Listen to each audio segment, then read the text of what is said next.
All right, are we live again? We're live again. Okay. Sorry about that, guys. Tried that first time. My camera's been having issues, but let's try this again. New podcast. Welcome to the show, everyone. Welcome to the ARC Racing Podcast. I'm your host, Colby Evans, a.k.a. Start and Park Car here. We're going to be going over the Irwindale twin races, kind of a throwback to the Can-Am days when they used to have two races back-to-back. Interesting actions. The first one was kind of lackluster, I would say, but the second one for sure had a lot of fun moments. Isabella Robusto almost getting that big win. The post-race confrontation between Tim Huddleston and the Venturini Motorsports team. Lots of stuff to talk about. The point standings, the points championship. Will Sean Hingorani win the championship despite driving now for 4 different people? Like I said, so much to talk about on tonight's show, guys. So apologize for starting a new podcast, but my camera froze. And unfortunately, when I do a podcast and my camera freezes, there's no way for me to fix it. I have to just simply restart a new podcast. So I apologize to the people who were watching, and I hope that the people who were just watching the original podcast have tuned in to this one. At least I hope so, because lots of fun stuff to talk about. We had Tim Goulet in the chat. Hopefully Tim will join us again. But go through my small intro. I'm going to kind of rush through it real quick. We will jump right into the Irwindale action. So you guys know the drill. Follow me on social media, Start and Park Car on Twitter, as I've already said before. Like and subscribe to the channel if you like what you see here. We are less than 115 subscribers away from 2,000. And I want to get there before the season's over. So if you like what you see here, please hit that subscribe button. Super chats are open if you'd like to support the show financially. You don't have to, but it'd be more than appreciated. And, of course, check out the Racing Experts for all NASCAR meter-related content. So let's jump right into it, shall we? So, like I said, no main series action. This is a West Series only show. The West Series, in my personal opinion, I've said it a couple of times on the show, is my favorite series of the 3. How close the field is every week. I really wish we could get that in the main division. Unfortunately, the West Series has more Yates motors. You don't see a lot of teams running Ilmore motors in the West Series, and that's kind of why the series is a little bit more even, whereas in the main division, you have, a mix of Ilmores, Yates, and SB2s on more of a weekly basis.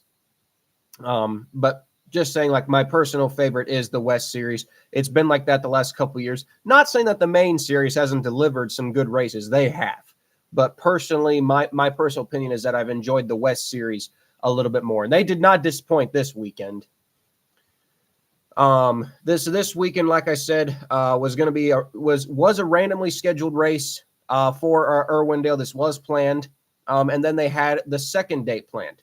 Now, the second date was originally supposed to be earlier this year. I'm not sure exactly which date it was supposed to be. But bad weather, unfortunately, canceled the event. And so they did the bright idea, in my opinion. This was probably the best deal that they could do for the teams, and simply just have a back-to-back race type deal, one on Thursday for July 4th and then one on Saturday, July 6th. I like that idea a lot. You still get your 2 Irwindale races. The sponsors still get their title sponsors. And it's even better for the fans. 2 races in 3 days, that's a plus. So I liked that idea. I like that idea a lot. And, definitely had some different oddball entries for this one. It's kind of odd, even despite not being full-time, Venturini has competed in quite a few West Series races. They had 3 cars out for this one. They had Sean Hingorani. He is back in a multi-race deal. It was not just a one-off at Berlin. He is back in a multi-race deal for Venturini across the main series and the West Series. Unclear if it is going to be for the rest of the West Series season. We do not know that yet. Isabella Robusto back in the 55 again, and a rare West Series appearance by Jake Finch. Jaron Giannini. I'm sorry if I'm butchering his name. I'm sorry if I am. He was in the 23 for Joe Ferre. We also had Garrett Zacharias, who actually drove for Tim Goulet at Phoenix. Unfortunately, failed to qualify, though. He was in the 77. We had a second entry out of the Jan's towing operation team, the number 9 car of Michael Killen, which was basically just an ex-Sunrise car. It didn't even bother to change the wrap. I love it. We all miss Sunrise Ford Racing. Cole Raz was back in the 5. Robbie Keenley. And Rise Motorsports, the main series and E series team, went all the way out west with Rick Goodale. Tim, if you're watching, was Rick supposed to do 2 races? If you could answer in the chat. Was he supposed to do 2 races, or were you supposed to do one of the races? I thought, Tim, you were supposed to do one of the races. Could you confirm in the chat? While we keep talking, hopefully Tim can answer that question for us. We did have a 20th entry, the 0 of Tony Huffman, as you know, the start and park entry out of the Hillis operation, trying to build owner points for that car. They withdrew from both races. Well wishes go out to Tony Huffman. They only withdrew because of a leg injury. And so well wishes to Tony Huffman. Hopefully he can get back again. But that is why the 0 car withdrew. I mean, it was going to start and park anyway, but heck, more bodies out there on track is always a bonus. Okay, so Tim was supposed to do the Saturday race, and Rick was supposed to do the one on Thursday. Okay, thanks for confirming that. So Rick was supposed to do on Thursday, and then Tim himself was supposed to do Saturday. So we had 20 cars on the initial entry list. 19 then showed up. Unfortunately for the 31 team, and the 1 team as well, they would not see the start of the race as they both had issues in practice. Robbie Keenely had an engine failure. And Tim, if you could also help me in the chat, what exactly happened on Thursday? I saw there were photos of people working on stuff on the car, but some people say Rick hit the wall. Some people said Rick spun. If you could answer that question too, I'd be appreciated, because I kind of got differing sources of what happened. But obviously, since you were there, so if you could tell me, that'd be appreciated. But yeah, so unfortunately that left us down to 17 cars for the race, which luckily Irwindale is a half-mile track. 17 cars is still fine. It's not like we only had like a 15-car field and we're down to 13. No, you can still have a decent race at Irwindale with 15 cars. Trevor Huddleston, obviously his father is the track promoter for Irwindale. He was fastest in practice. Jack Wood second. Nick Joanides, I tell you, this was the weekend of the Jan's towing operation. Nick Joanides was third in practice. This was a sign of things to come for this operation. I could not believe how well this team was running. Nick Joanides, he's no spring chicken. He's 54 years old, but man, the guy can drive. Tyler Wright was 4th. Sean Hingorani was 5th. Isabella Robusto was down in 6th. Jake Finch down in 20th. 10th, I should say. Come qualifying for the first race, it would be Tyler Reif on the pole, Sean Hingorani in 2nd, Trevor Huddleston in 3rd, Jack Wood in 4th, Isabella Robusto 5th. Nick Joanides would still fall to 10th, but very close field. Like I said, the entire top 10 was literally separated by about half a second. Oh, like I said, I really wish we had that in the main division. But yeah, so we came to Friday's race. Sorry, I'm so used to this not being on a Thursday. But we came to Thursday's race, I should say. 17 cars took the green flag. Let's see here. Car was tight, and he pushed it too much. Oh, okay. Okay, so I just pushed it a little bit too hard for Rick, but luckily they got the car fixed for Saturday's race at least. So it wasn't a total washout for them going over there. But nonetheless, the race started, and despite not getting the pole, Sean Hingorani managed to get the jump on Tyler Reif. Looking back at the start, I'm not quite sure why Tyler Reif picked the inside. Anybody who's kind of watched a race at Irwindale knows that the higher line is kind of the more preferred groove at Irwindale, especially on a longer run. So, unshockingly, Sean Hingorani would get the lead. And, well, that was kind of it. Sean Hingorani would win. It's kind of spoiler alert. He did win the first one. And there was no challenge. There was no pass for the lead, I should say. So there went our leaders right there. He did lead the entire race. But it's not like he ran away with it. There wasn't a whole lot of action in the first race. Like I said, we're going to kind of gloss through the first race. The second race is really where all the action happens. So we'll give you the slight rundown of the first one.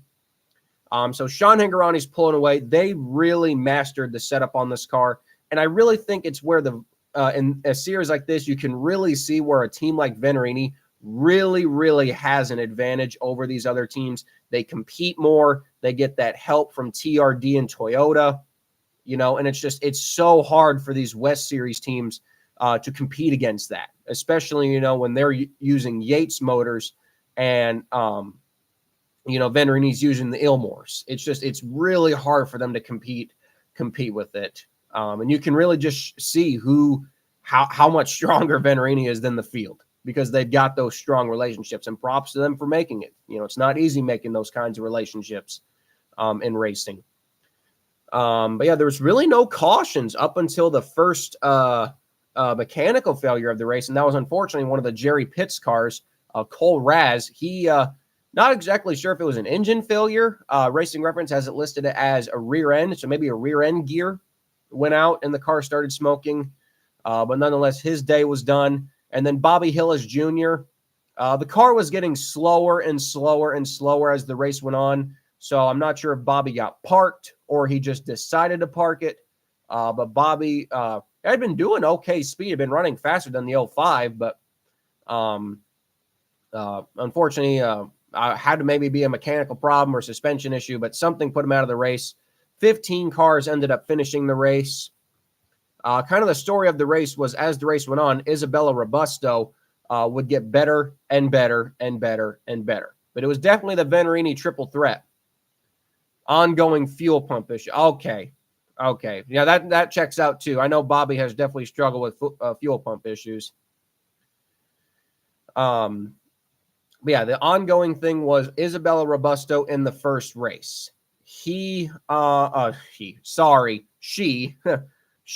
was getting so much better, and boy, she is aggressive. And I can really appreciate that, because I feel like one of the things that we don't see a lot out of our women drivers today is just aggression, and I want them to be aggressive. I want them to go out there and take it to the men.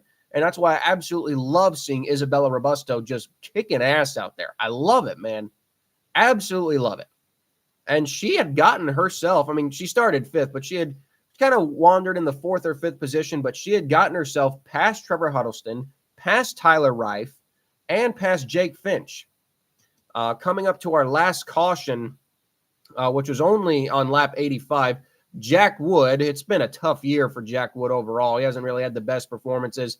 I thought he would personally run away with this West Series championship, but honestly, Jack Wood has been doing about what Jack Wood usually does. And I hate saying that, but it's just, you look at his track record and his results, and it's not like you can really defend much for him. I'm sorry, but he hurts his car. I'm not sure if they went to a backup car. The damage looked pretty severe, though. I'm not going to lie. The damage looked pretty severe, so I would have to imagine they did go to a backup car. Otherwise, they managed to fix that car very quickly. Very quickly. But I think they went to a backup car, though. There was no quite clear confirmation. But yeah, we got back going again. Just nobody was going to stop Sean Hingorani. That guy was on an absolute mission. And the biggest thing that I've kind of said in the West Series streams when the Venturini cars show up, the long run speed. Because in the West Series, you don't have a break. In some West races, they don't have a halfway break. And in both of these races, it was just 150 laps straight to the finish. The cars had plenty of fuel to go the entire race, and the teams had a set of tires in the infield just in case something went wrong. But you were only allowed to make a tire change, I believe, if permitted by an official. If you had got it approved by an official, you could make a tire change. So you had what you had out there.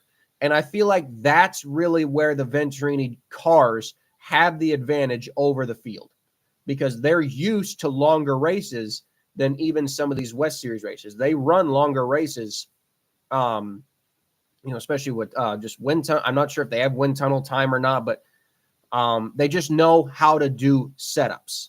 And I feel like it's those setups over the long run, managing the tires, managing, the equipment that push them just a little bit farther ahead than the other West Series teams. And I really wish they could bring it hard to them. But like, for instance, the top three at the end of this race were all Venturini. We're all Venturini cars. And Trevor Huddleston, and Tyler Reif, they were competitive at the beginning of the run. But as the run went on, after about 20 or 30 laps, that's when you saw the Venturini cars really start to take precedent, you know. And it's not like the 50 and the 13, the 23, the 71 and the 12. It's not like they're slow. They're not. But I feel like it's just in terms of handling and their setups. The Venturini cars are just beating them there. They have the speed, but just not the long run speed, if that makes sense. So we come to the last part of the race. You know, I'm telling you, Isabella Robusto, she started clicking off lap times quicker and quicker and quicker than Sean Hingorani. And she got to about, what, 2 or 3 car lengths, you would say? 2 or 3 car lengths. And unfortunately, she just kind of stalled out. And with Irwindale running the top groove, it's really hard to run the bottom and middle groove at Irwindale on old tires. It's really hard to get grip off the corner. And I'm like, man, she caught him, but where is she going to pass him? That's what I was thinking. Where is she going to pass him? Because, you know, Sean's running the preferred line. She's got as good of a car, if not better, but how is she going to make this pass? And she got close to him, but like I said, every time it felt like she would try to go for a pass, either her car would just not handle right off the turn, or she just couldn't get that bite on the lower line. And unfortunately, that's what ended up costing her in the end. Sean Hingorani would hang on to win. His first West. I believe this is his first West Series win of the year. Isabella Robusto, an impressive second place. Jake Finch was third. Trevor Huddleston was fourth. Tyler Wright was fifth. Jaron Giannini. Again, I'm sorry if I'm butchering your name, buddy, but you did a great job in sixth. Nick Joanides, seventh. Kyle Keller, eighth. Takuma Koga, ninth. And Todd Souza, 10th. Eric Johnson Jr., 11th. Garrett Zacharias, 12th. Michael Killen, 13th. And Jack Wood, 14th. And David Smith rounded out our finishers in 15th. Race 1, definitely calm, I would say. Yeah, it had its moments. Yeah, it had its moments, but really was kind of calm and tame. I feel like the drivers out there, they knew that they were racing on Saturday. So I feel like everyone was like, okay, let's be aggressive, but let's be smart. We don't want to unload a backup car. Some teams didn't have a backup car. And it's like, hey, let's just be smart here. Let's get through this race, and let's be more aggressive in the second one. You know what I mean? I feel like that's what some of the teams were saying to themselves. Let's get through Thursday, and we'll be more aggressive on Saturday, because that way we can afford to, get more aggressive, tear up the car if we need to, like move someone out of the way, all that good stuff. Tim, if you're watching, did you have to go to tech both days? Like, did they make you retech both days, or were you just teched for one day and then you were fine? I would figure that they would make you tech twice. But I was kind of curious on that part as well. But yeah, so that was the first one. The part that really sucked about the first one, though, was Sean Hingorani winning, and then Tyler Wright fifth. Tyler Wright, unfortunately, it's just that Souza team, man. I want them to win so bad. They work so hard, but Hingorani has closed back up quite a bit. Both days full tech. Oh, geez. God. Boy, that's not fun. I'm sorry you had to do that. But, yeah, unfortunately, Tyler Wright is slowly but surely losing the championship lead. It was this race where I think he still had the championship lead, but not by much. And it was after the next race where Sean would actually take the points lead. Spoiler alert, Sean Hingorani is your new points leader. So we come to Saturday. We did have an extra entry in the field. Danica Dart, who she's had a tough year. She has not really even made a lap yet. She crashed on the first lap at Phoenix, and then mysteriously had a mechanical failure at Bakersfield, Kern County. So to my knowledge, has she made another start, or did I just not realize it? Let's see here. Did she just not make another start, or is she only? Hang on. I just want to make sure I got my facts right. Yeah. The poor girl hadn't even made a lap. the poor girl had not made a lap all season. So I'm like, oh, hopefully Danica can just finish. She's a nice girl out west. Go follow her Facebook page. She's a nice girl, nice team. Chatted with them online a couple times just about when their next race is. So go give Danica Dart a follow. A very nice up and coming young woman. So yeah, definitely go give them a follow. But yeah, so the number one team, they tried to get their engine fixed, but unfortunately they would not. So really tough break for the Keenely team, missing those 2 races. That really hurts Robbie's points and the number one's owner's points as well with back-to-back races. But nonetheless, that still gave us 19 cars for this race. And this one was something. Jan Qualkenbush, I hope I pronounced that right, Qualkenbush. He has really invested a lot into this operation. And Nick Joanides, like I said, he's no spring chicken. He's no spring chicken, man. He's 54 years old. But this team, I've noticed with this team, man, their short track setups and their short track performance has been right up there. Right up there, man. Like, they're just missing that little bit of a bar to get to that A level. This weekend showed that I think they're at that A level. And Jan, he's investing a lot. They got a nice hauler. It's not new, but they got a nice hauler now. He's investing a lot into his race team, and I can really respect that. They started this last year. They didn't have the best results, but this year, man, they've put the investment in, they've put the time in, and they put the effort in. And in this second race, man, it paid off. Nick Joanides wins practice. And I think the more impressive part is he only made 4 laps. Everyone else made like over 20. He only ran 4 laps of practice. So that was impressive. All 19 cars did take a time. Rick was finally able to get on track, so that was good for him. But all 19 cars were able to take a lap. Tyler Reif was second. Isabella Robusto was fourth. Sean Hingorani down in fifth. So like I said, just because you have the dominant car on one race definitely doesn't mean you're going to have the dominant car in the second one. These teams had 150 lap, basically you could say a practice session was that Thursday race. So definitely had some different changes coming to this one. So Nick Joanides won practice and then backs it up. By winning the pole. And I got to say, that is probably one of the biggest upsets. I'll even compare that to Greg Van Alst. I will compare that to Greg Van Alst winning Daytona, man. I would never have thought we'd see a Jan's Towing car on the pole. I love it. And seeing a 54-year-old guy on the pole. I love it. That's one of the reasons why we love the ARCA series. That's one of the reasons why the ARCA series was born. Was to give these old guys a chance to go race for a cheap price. And unfortunately, we're not in that era anymore, but that was the idea behind the series many, many decades ago. But yeah, how about that? Nick Joanides, 54 years old.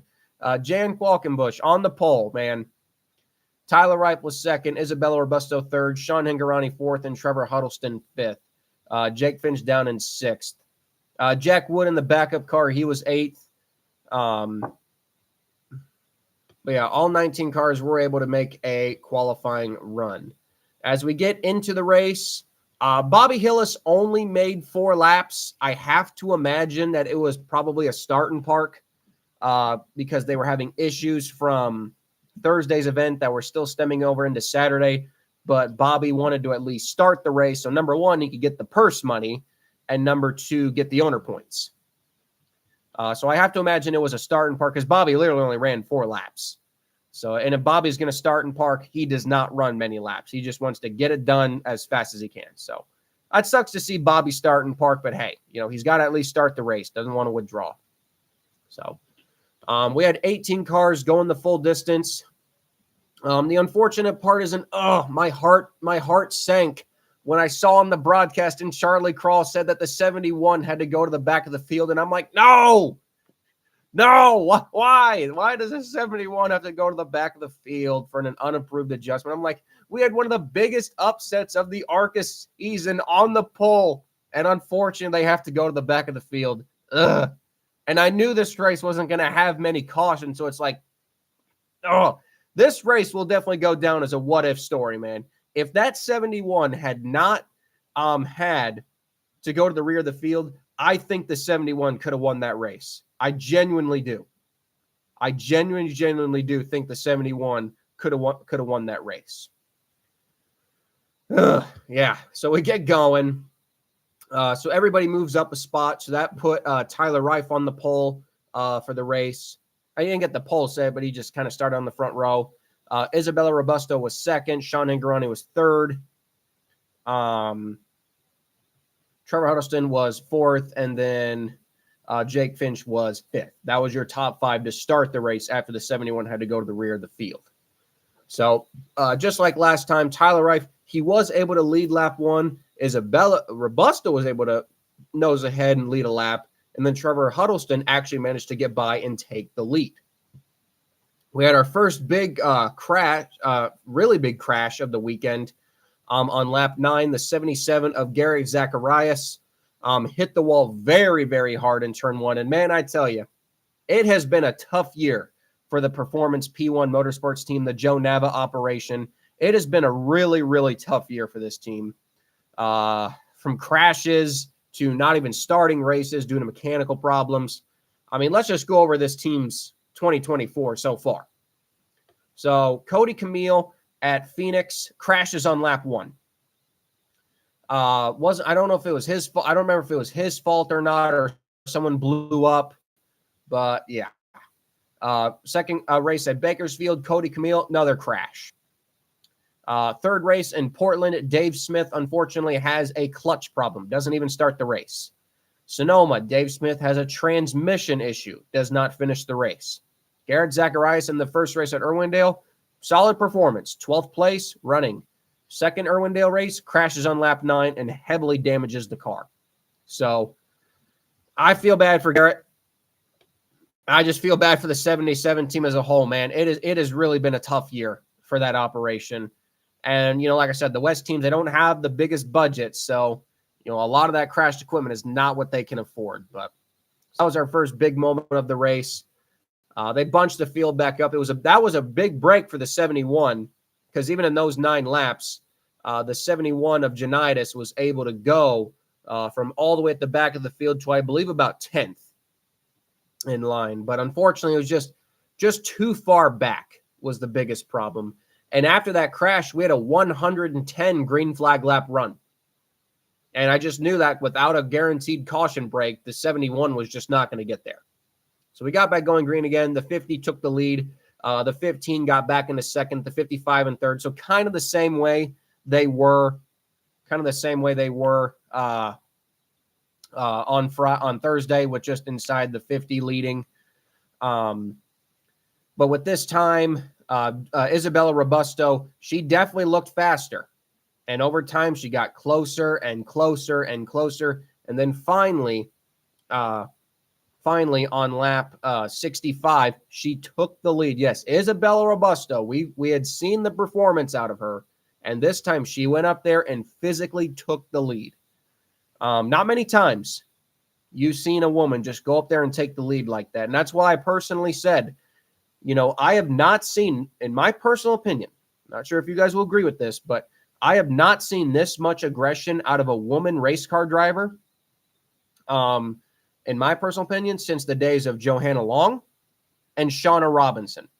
Those were two, in my opinion, of the most gifted natural female talents in stock car racing.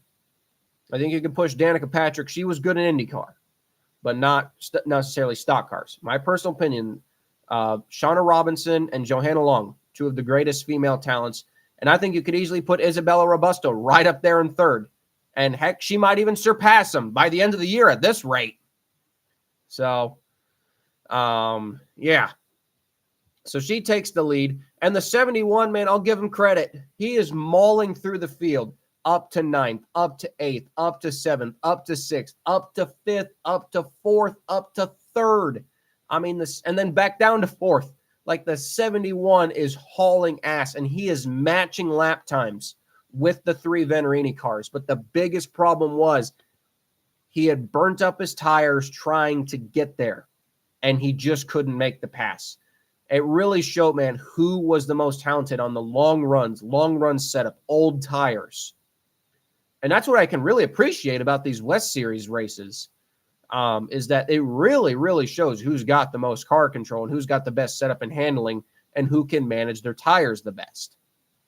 So the race is just kind of clicking along. The race is really kind of clicking along. Nothing real serious is happening. Isabella Robusto is managing a decent gap to Sean Hingorani and Jake Finch with Joanides in fourth. They just kind of stabilized. Everybody was kind of riding.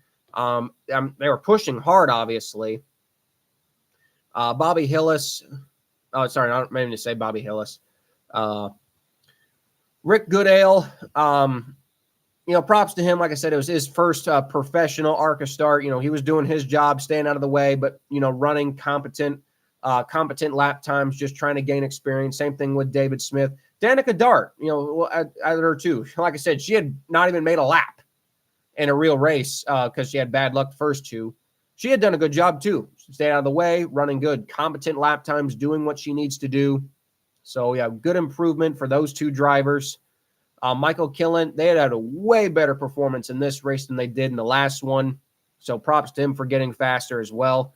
I will say for Eric Johnson Jr. and Jack Woodman, it just seems like ever since McAnally put that effort into the truck team, that the ARCA West team has definitely fallen, man. They're at 99 wins. They're wanting that ever precious 100th win, but Eric Johnson Jr. I'm not going to lie, has kind of been a slight disappointment this year with his speed. And Jack Wood, is just doing what Jack Wood does. So, but I hope they can get a win because I like Bill and I want them to get their 100th win. But then we had the big deciding factor in the race on lap 121. Unfortunately for Isabella Robusto, it all came crashing down, literally. Going into turn one on the lap, I'm still confused. Did she blow a tire? I don't think she just drove right into the wall. Looking at multiple replays, it looks like her car just went right. Not necessarily that she even blew a tire or the tire was, just wearing too bad. But nonetheless, she hit the wall and immediately brought the car to pit road. You could definitely tell that the Venturini crew was not ready. I mean, she hit the wall, immediately came in, and this was a matter of about 10 seconds. So the Venturini crew really did not have time to react. She cut the inside of the tire. Okay, thank you. Yeah, because it was just random. Like, she didn't, pound the wall, but yet she had an issue. You know what I mean? But the Venturini crew really wasn't ready. They were kind of watching on top of their cars to see, just watching the race. And then all of a sudden, the 55 comes in, and they literally have 10 seconds to react. And, the 55 is not full-time. It's not running for the Owners' Championship. She's pretty much here to win or not. So it really wasn't worth it getting her back out there. While yes, you want the experience for her, it really wouldn't have served anything to get her back out there. Honestly, she only would have ran another 20 laps anyway. And it, like I said, it really would not have been a benefit to her. So, and that sucked, man. They had this one camera shot of her, and she's just sitting like this, with her back to the door of her car, and just the look of dejection. I'm like, oh God, she had the race. She had this race in hand. I'm telling you, 100% had the race. So I just, God, your heart just sinks for her. She had the race. She was going to win this race. She had control of the race. She had the best car. She was going to win. And I just, my heart broke for her, man. So unfortunately, she was actually the last DNF of the race. The other 16 cars did finish. At this point, Sean Hingorani, who had gotten into second place, he had retaken the lead. It was during this time, though, the 50 of Trevor Huddleston had started to fade. With a couple laps to go. And would actually, I'm sure if it was a tire or he spun. No, it was a tire. Right. It was a tire, right front tire. They ended up throwing the caution for it. And this brought the 71 up to second place. I cannot tell you guys how much my heart was racing in this moment. I wanted this so badly for Nick Joanides to win this race. Unfortunately, though, for Nick, I'm not sure if he's ever been in this situation. So when they came to take the restart, unfortunately, on the very, very old tires, I mean, keep in mind, they had 130 laps on them. He spun the tires. A very common mistake, even made by the most veterans of veteran. Unfortunately, Nick went all the way back to fifth. But that wasn't it over there. Nick Joanides maybe took his revenge on one of the Venturini cars and would end up getting into Jake Finch. Jake Finch went spinning into the wall. Minor damage to the right rear, but nonetheless, it was definitely a hurt to Jake's day. It's been, honestly, I would say, is it weird to say that this has kind of been a disappointing year, in my opinion, for Jake? I know he won Talladega, but I mean, come on, Venturini's unbeatable at the plate tracks. So I feel like if you exclude the plate tracks, honestly, I just have not been impressed by Jake Finch's performances this year. I'll be honest with you. I don't know if you guys feel the same, but I really haven't seen the most out of Jake Finch, honestly. I feel like he could do better because for what the cars are obviously capable of, I just don't feel like he's getting it done. I mean, he's running good, but a Venturini car should run good. So we had one more restart then. That put Sean Hingorani first, Tyler Reif second. It was kind of weird here. So we went into overtime, and we had a weird situation. So normally, we were supposed to do 2 laps, right? 2 laps. Green, white, checkered. But I thought in ARCA, it was a green, white. So, but nonetheless, Charlie Krall said a green, white, checkered. So we do the restart. Sean Hingorani gets the jump, comes around, and Jack Wood gets to second. And I'm like, what? Jack Wood's now in second place. They come across the line. And like a caution comes out or something. And because the flow broadcast said checkered. And then everyone just stops racing. And then Charles is like, oh no, the caution's out. And I'm like, huh? The broadcast said checkered. Now you're saying the caution's out. And then they're like, screw it. He jumped the start. No, wait, the race is over. What's going on here? Just mass chaos. Absolute mass chaos. But, so, yeah, absolute mass chaos, okay? Absolute mass chaos. Sean Hingorani comes down, parks on the front stretch. Apparently, they're saying he jumped the start. I mean, even I don't like Sean, but I didn't see where he jumped the start. The 13 just didn't go. Before we get to more post-race, we'll just talk about the results. So Sean Hingorani first. Jack Wood somehow gets back to second place, which is a miracle. Tyler Reif third. Nick Joanides with a great showing in fourth. Jaron Giannani fifth. Cole Raz sixth. Todd Souza seventh. Jake Finch eighth. Trevor Huddleston ninth. And Eric Johnson Jr. 10th. Kyle Keller 11th. Michael Killen 12th.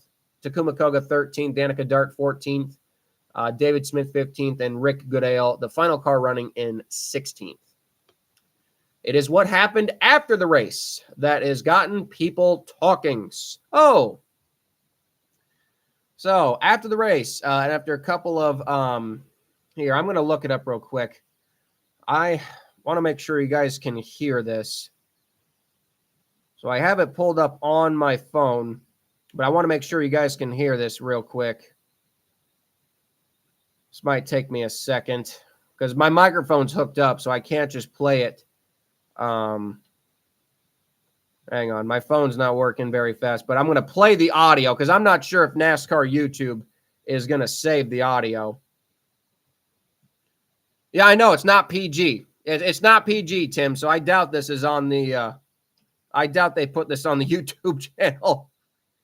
Here, I got the footage. Let me know if you guys can hear this. Don't own anything. Hey, so this race is under review. They might take it away from him hear that? because he jumped the start, right? He jumped the start. So they're Let me know if you guys can hear that. Figure out what happened. Hey, they made it. There he is, tonight's winner. All right. Picking up the win.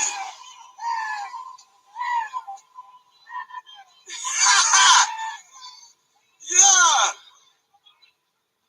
There he is. They made the decision. You're a winner. Picking it up tonight, climbing the fence. Hey, fuck you, buddy.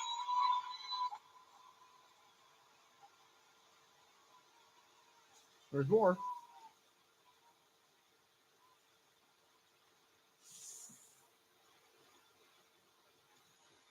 Wood! Picking up P2. Come on up, Jack Wood.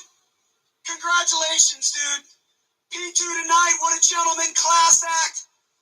We're not, ladies and gentlemen, we're not, they're so disrespectful. I'm not interviewing them. They don't need it. Come on out, Jack Wood. Yeah, that was Tim Huddleston, the track promoter, Trevor Huddleston's father, dropping a live F-bomb right there on the camera. Like, damn, didn't expect to hear that. Apparently from a couple of people have said that the 50 team or the Huddleston team in Venturini got into it on Thursday. So there was already some bad blood going into Saturday. And then apparently one of the Venturini crew members tried to take the microphone out of Tim's hands. That's why he dropped the F-bomb. But wow, did not expect that to happen. So yeah, we never did get a Sean Hingorani interview for Saturday, and he just ended up interviewing Jack Wood and Tyler Reif. So what a way to end the race. And ARCA was literally trending on X because of that. So I love it. It's not the best publicity, but everyone's like, what's happening in the ARCA world? Oh, the track promoter's just dropping F-bombs right there on the live broadcast because of the driver he doesn't like. Oh. Yeah. Race 2 was definitely better than race 1. Way more aggressive. I think the drivers were more aggressive because they knew it was the second race. Sean Hingorani sweeps and will take over the points lead. The point standings as of right now looks like this. 6 races in. I believe 5 or 6 races to go. So I think we're halfway through the year. Sean Hingorani first. Tyler Reif is second, but only 2 points behind. Jack Wood is 31 points behind. I don't know if I would eliminate him. I just don't see Sean or Tyler struggling enough. I think Jack just had a couple of bad runs that has really hurt him. I just think it's going to be too hard for him to claw back. So I think it's just a 2-horse race right now for the West Series Championship, the Owners Championship for the West Series, because as we know, Venturini is not full-time in the West Series Owners Championship hunt right now. Kelly Souza's number 13 car currently leads the West Series Owners Championship. Because we know in the Owners Series, the Owners Championship is really where the money comes in ARCA. Joe Ferre is second at 269 points, 22 points behind. Bill McAnally 16 car is third. Tim Huddleston 50 car is fourth. And the Fran Keenely 12 car is fifth. So, and the Jan Qualkenbush 71 car is sixth. The 19 Bill McAnally car is seventh. The Jerry Pitts 7 car is eighth. The Kelly Souza 3 car is ninth. And the Keenely Racing 1 car is 10th. So, that is the top 10 in the owner standings. Like I said, it is definitely going to be an interesting West Series Championship battle. One that I believe will go down to the wire. Kelly Souza, they and the Todd Souza team, Central Coast Racing, they are really bringing it this year. I hope they can get a win. They are on the verge of a win. They deserve a win. They really are doing a great job with that operation. And I do think they will get a win. I really do. Before the season's over, I think they will get a win. But Sean Hingorani is already on his 4th different ride this year. He started off with Hattori. That didn't work. Then he ran for Joe Ferre at Bakersfield in a one-off. Then he ran the next couple of races in the 5 car for Jerry Pitts, and now he's in the Venturini car. Will he be in another ride? Who knows? But, yeah, because as of right now, it's not confirmed whether he's going to be in a Venturini car for the rest of the West Series season. So I'm interested to see what the entry list looks like at Shasta. But Yeah, the ARCA Menard Series West guys always putting on a good show as always. Their next race is Shasta, like just mentioned previously, and that race will be at the end of July, July 27th, 11:30 p.m. Eastern, Shasta Speedway. Good to see that track coming back once again. So that kind of wraps up our West Series portion. Did want to talk very quickly, real quick. Before we get out of here. I will not be racing IRP. I was going to wait for next week's podcast, but might as well just say now. I will not be racing IRP. I did contact Peterson Motorsports about potentially bringing a second car. Obviously, Brayton Laster, main series driver, has announced he will be piloting the 06. I was hoping that Wayne would bring the 0 for me. But unfortunately, Wayne... And it's not that they didn't have this time it wasn't about financials. Wayne just simply did not want to bring a second car. The financials were there, but Wayne just simply didn't want to bring a second car. So it sucks.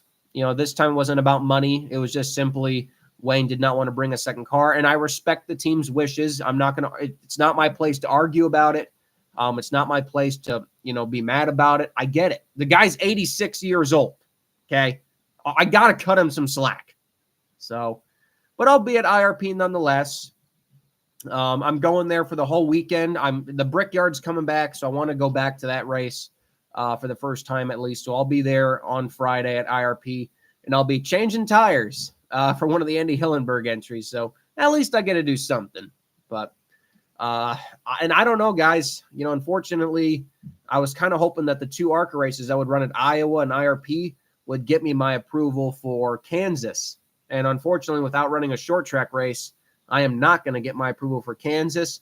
And if I don't run a race before Toledo, which is the season finale, because to be eligible to race Toledo, you have to have ran earlier in the year.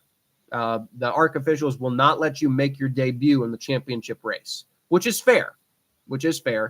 So I don't know, guys. As it looks right now, I might not be doing any ARCA action in 2024, which, well, that would suck, but just the landscape of the business. I hope I can put together a deal for some team, even if it's just a start and park deal or something.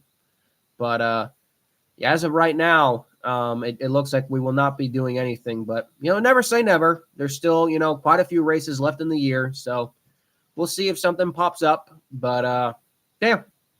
So hopefully we get to do something this year. Nonetheless, I have a backup plan. 2025 will be big no matter what. I can't even get into the details about that yet.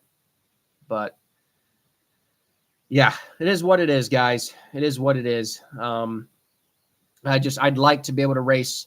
I'd like to be able to at least make one start before the year is over. But we'll see where it goes. We'll see where it goes, guys. And if anything comes to fruition, I will definitely be reaching out to you guys immediately. Absolutely immediately. So take care, guys. I'm going to get out of here. Thanks for tuning in. Sorry the first podcast didn't go well, so now we're here on the second one, but I thank you all for tuning in live. Again, like and subscribe to the channel. Let's get to 2,000 subscribers before the year's end.